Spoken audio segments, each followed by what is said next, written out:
Selamat siang rekan-rekan sekalian, terima kasih atas kehadirannya. Hari ini kami akan menyampaikan mengenai kajian yang sudah kami lakukan mengenai pemetaan audiens film bioskop Indonesia yang ada di Yogyakarta.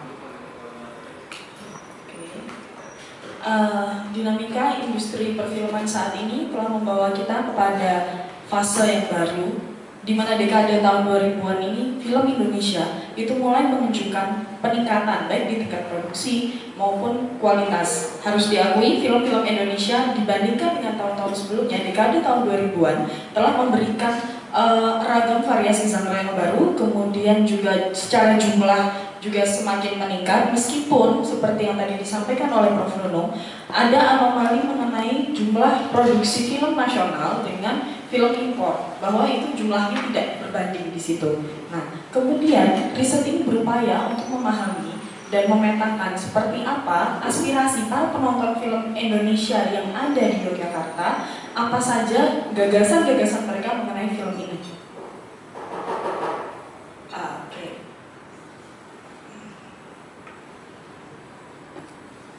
Partisipan dalam survei ini berjumlah 331 responden dengan sampel frame-nya adalah 31% laki-laki dan 60% perempuan, yang umumnya berusia 21-30 tahun, itu ada 42%, dan 15-20 tahun, itu ada 40%. Di sini memang usianya cenderung masih remaja dan dewasa muda, karena bagaimanapun mereka memang target utama bioskop di Yogyakarta. Dan rata-rata mereka juga memiliki latar belakang pendidikan dari lulus SMA dan sarjana, dan bekerja sebagai pelajar atau mahasiswa, juga pegawai swasta. Seperti itu. Kuesioner di sini itu dia dibagi menjadi 3 sesi. Sesi pertama itu mengeksplorasi mengenai kebiasaan menonton mereka, baik dari alasan kenapa mereka memilih nonton satu film dibanding film lain, kemudian aktivitas apa saja yang dilakukan, misalnya sembari menunggu waktu menonton, aktivitas yang mereka lakukan di ruang bioskop itu sendiri. Kemudian yang kedua, kami memberikan beberapa statement-statement tertentu terkait industri film, dan kemudian mereka akan menyampaikan persetujuan mereka, setuju tidak setuju, seperti itu. Kemudian yang ketiga, mendeskripsikan demografis mereka, jadi profil responden yang kami teliti di sini. Oke, di sini kita akan membahas ada 3 isu utama. Pertama adalah pola menonton mereka, kebiasaan mereka menonton, kemudian film Indonesia dengan film asing itu seperti apa menurut mereka, kemudian industri perfilman di daerah.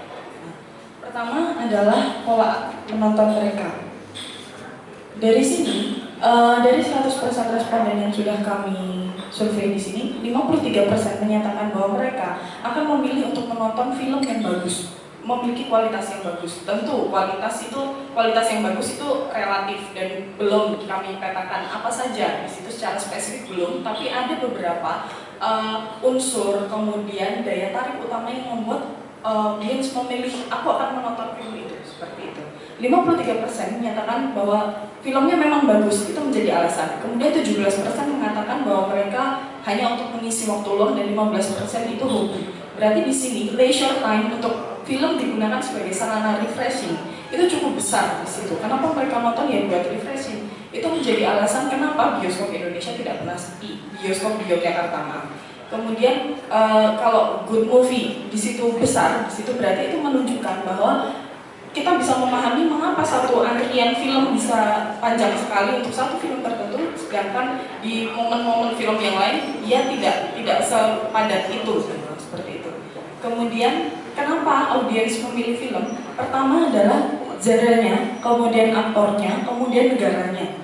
Country of origin itu memang sedikit sekali, di situ 1%, tapi itu berpengaruh, dan nanti kita bisa melihat peta film dari negara mana sih yang sebenarnya paling banyak disukai oleh audiens kita, seperti itu. Pertama, genre di sini 62% itu menyatakan bahwa mereka memilih film berdasarkan genre-nya.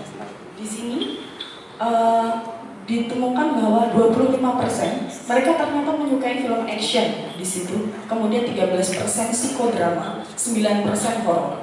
Nah, 25% action di sini bagaimanapun ketika kemudian kita lihat lagi tidak bisa dilepaskan dari peningkatan jumlah film action belakangan ini juga mulai menunjukkan peningkatan kualitas dan kuantitas pun begitu. Dan dilihat dari jumlahnya, film action Indonesia katakanlah The Raid misalnya di tahun 2012 dia mampu mencapai 1,8 juta penonton dan di tahun 2014 mampu mencapai 1,4 juta penonton, di mana keduanya menempatkan The Raid, baik The Raid pertama maupun kedua itu sebagai salah satu film dengan jumlah penonton terbesar di tahun tersebut. Kemudian 13% psikodrama. Film psikodrama seperti yang tadi sudah disampaikan oleh Prof. Nuna bahwa ternyata film-film seperti Habibie Ainun, 5 cm, kemudian Ayat-ayat Cinta seperti itu mempunyai jumlah penonton yang cukup besar seperti itu, dan itu sesuai juga dengan jawaban dari responden kami yang kemudian ketika kami tanya, tolong dituliskan dong film apa sih yang paling bagus atau berkesan menurut kalian dalam, tapi filmnya film Indonesia, dan jawaban yang paling sering keluar adalah Habibie Ainun, 5 cm dan 99 cahaya di langit Eropa.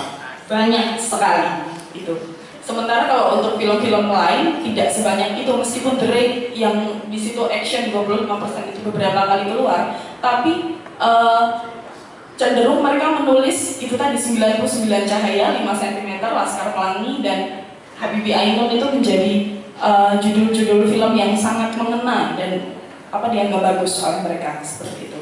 Kemudian mengenai informasi mengenai film sendiri, mereka percaya 46% adalah personal recommendation dan 13% dari situs-situs film dan 13% dari review film di media massa. Artinya dalam pengembangan strategi komunikasi pemasaran film sendiri, kita tidak bisa melepaskan peran personal recommendation di situ. Lepas dari riset ini, kecenderungan sosial media sekarang dalam beberapa situs sosial media memungkinkan orang untuk mengupload saya sedang nonton film apa, kemudian akan ada diskusi di situ, bagus nggak filmnya, seperti itu. Ternyata itu ngaruh banget buat mereka.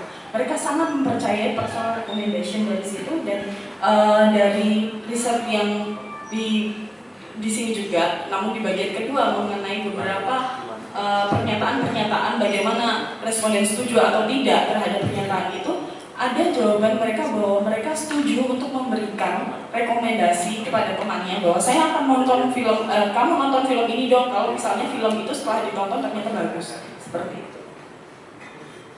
Kemudian selain di televisi, selain di bioskop, ternyata responden juga menonton di luar ruang bioskop. 82% menjawab televisi. Nah, kemudian 80% isi laptop, 12% di luar ruang pertunjukan di luar bioskop. Kalau dijumlah memang itu lebih dari 100%. Tapi di situ bagi kuesionernya adalah ada beberapa pilihan di situ, antara lain ada TV, isi laptop, kemudian layar tancap, kemudian ruang pertunjukan di luar bioskop atau hanya menonton di bioskop, di mana responden boleh memilih lebih dari satu pertanyaan di situ.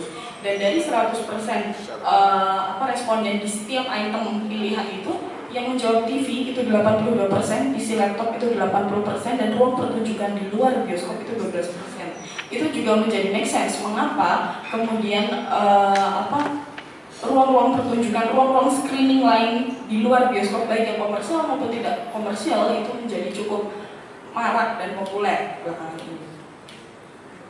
Kemudian setelah tadi kita mendiskusikan mengenai alasan audiens memilih satu film dibandingkan film lain dan kenapa audiens memilih satu film, kemudian kita bisa menentukan apa sih hal yang paling menentukan kepuasan audiens dari suatu film. 61% menjawab plot ceritanya. Alur cerita itu menjadi alasan kenapa yang bisa menentukan mereka puas atau enggak.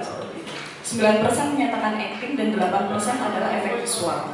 Nah, dari sini 61% yang menjawab bahwa mereka menyukai film karena menentukan kepuasannya dari plot cerita, ternyata ditemukan bahwa audiens itu menganggap film Indonesia itu memiliki alur cerita yang belum berkembang, konfliknya relatif masih sederhana. Jadi mereka menganggap bahwa ya film Indonesia ini punya persoalan di bidang alur cerita, konten ceritanya sendiri seperti itu. Dan ini mengakibatkan mereka lebih menonton film asing dibanding film Indonesia.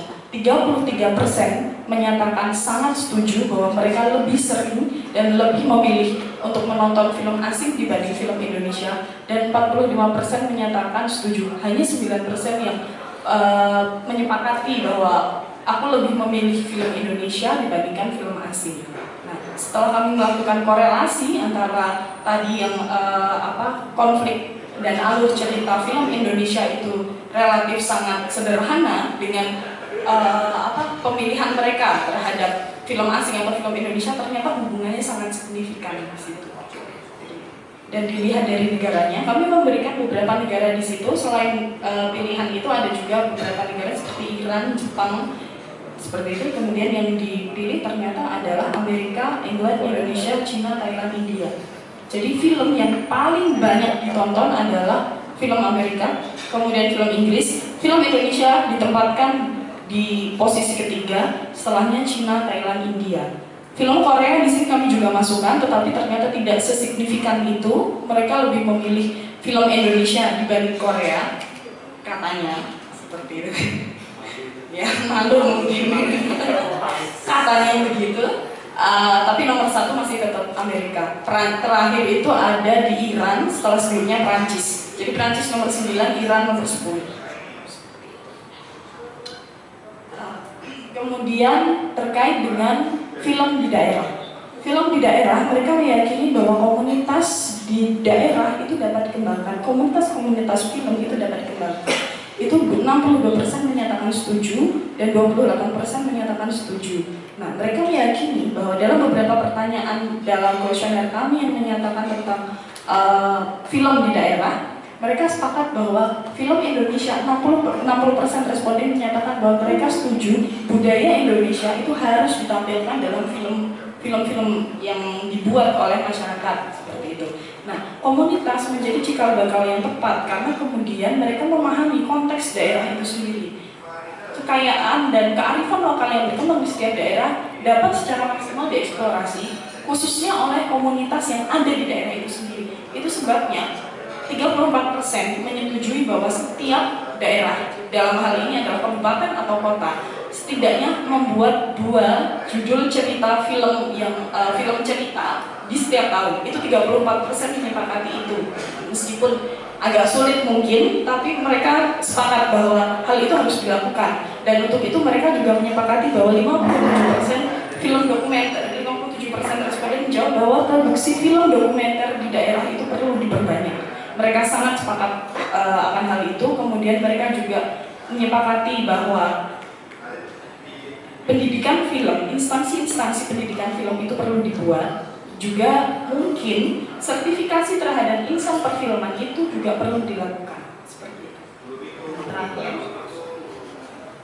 mereka memberikan saran mengenai cara untuk mengembangkan industri perfilman di Indonesia. 63% secara umum menyampaikan bahwa ya kualitasnya harus ditingkatkan, kualitas secara umum. Tapi kalau kita mau secara lebih spesifik lagi, 10% menjawab bahwa kualitas naskahnya yang harus dikembangkan. Kemudian 62% meyakini bahwa membangun akademi-akademi film itu tuh harus dilakukan bahkan di level daerah. Mereka menyepakati bahwa semakin banyak instansi pendidikan yang belajar perfilman, mereka akan semakin bagus untuk industri perfilman Indonesia.